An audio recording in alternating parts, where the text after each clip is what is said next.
Blockchain तकनीक ने पिछले कुछ वर्षों में काफी ध्यान आकर्षित किया है, लेकिन इसके साथ एक बड़ी समस्या भी आई है, स्केलेबिलिटी।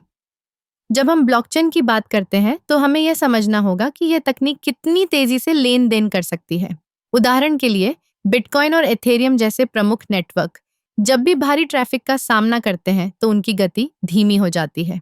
यही कारण है कि लेयर 2 समाधान महत्वपूर्ण हो गए हैं। लेयर 2 समाधान मूल ब्लॉकचेन के ऊपर एक अतिरिक्त परत के रूप में काम करते हैं, जो लेन देन की गति को बढ़ाते हैं और नेटवर्क पर लॉट को कम करते हैं। सबसे लोकप्रिय लेयर 2 समाधान में से एक है रोलअप्स। रोलअप्स लेन देन को एकत्रित करते हैं और उन्हें एक ही बार में मुख्य ब्लॉकचेन पर भेजते हैं। इससे न केवल गति बढ़ती है बल्कि लेन देन की लागत भी कम होती है। फिर आता है स्टेट चैन।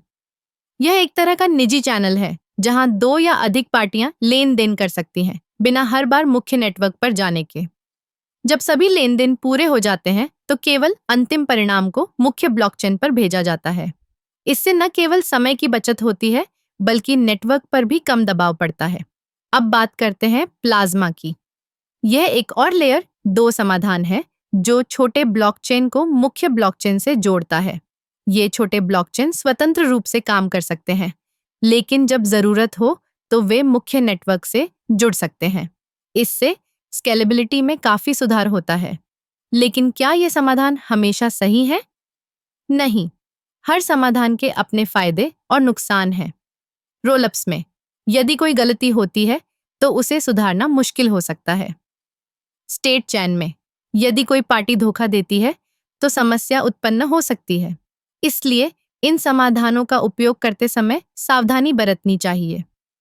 लेयर 2 समाधान न केवल स्केलेबिलिटी की समस्या को हल करते हैं बल्कि वे ब्लॉकचेन तकनीक को और भी अधिक उपयोगी बनाते हैं। जैसे जैसे हम डिजिटल दुनिया की ओर बढ़ते हैं, इन समाधानों की आवश्यकता और भी बढ़ती जाएगी। इसलिए हमें इन तकनीकों को समझना और अपनाना चाहिए ताकि हम भविष्य में एक तेज, सुरक्षित और अधिक प्रभावी ब्लॉकचेन अनुभव का आनंद ले सकें। स्केलेबिलिटी की समस्या को हल करने के लिए ये समाधान एक महत्वपूर्ण कदम है और हमें इन पर ध्यान देना चाहिए।